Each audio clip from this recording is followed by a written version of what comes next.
Government technocrats, billionaire oligarchs, big pharma, big data, big media, the high-finance robber barons, and the military-industrial intelligence apparatus love pandemics for the same reason they love wars and terrorist attacks.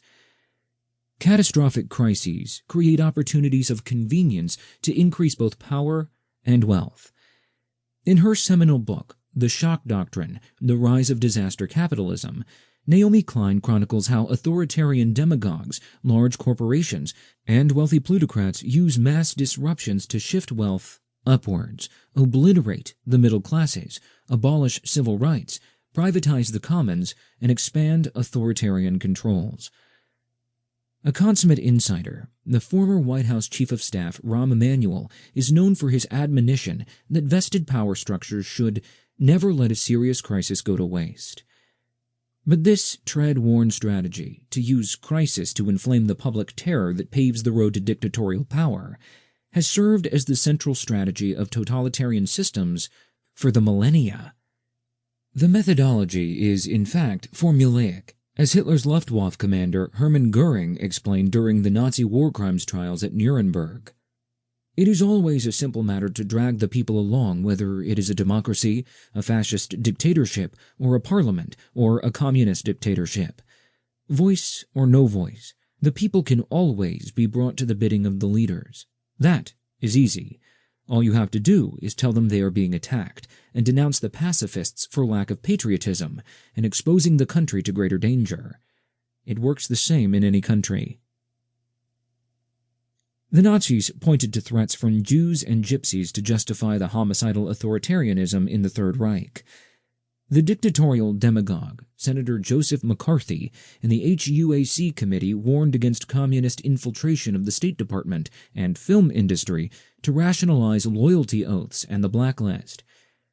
Dick Cheney used the 9/11 attack to launch his long war against amorphous terrorism and the Patriot Act abridgments that laid the groundwork for the modern surveillance state. Now the medical cartel and its billionaire big tech accomplices have invoked the most potent, frightening, and enduring enemy of all, the microbe. And who can blame them? Increasing the wealth and power of the oligarchy is seldom a potent vessel for populism.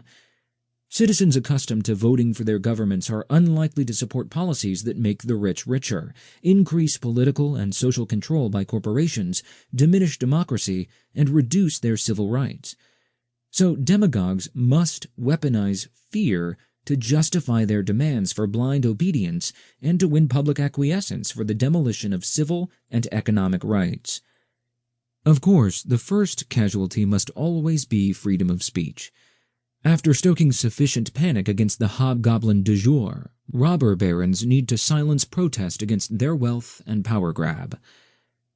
In including free speech in the First Amendment of the Constitution, James Madison argued that all our other liberties depend on this right.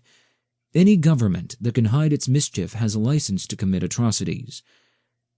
As soon as they get hold of the levers of authority, tyrants impose Orwellian censorship and begin gaslighting dissenters. But ultimately, they seek to abolish all forms of creative thinking and self-expression. They burn books, destroy art, kill writers, poets, and intellectuals, outlaw gatherings, and at their worst, force oppressed minorities to wear masks that atomize any sense of community or solidarity and prevent the subtle, eloquent, non-verbal communication for which God and evolution have equipped humans with 42 facial muscles. The most savage Middle Eastern theocracies mandate masks for women, whose legal status, not coincidentally, is as chattels.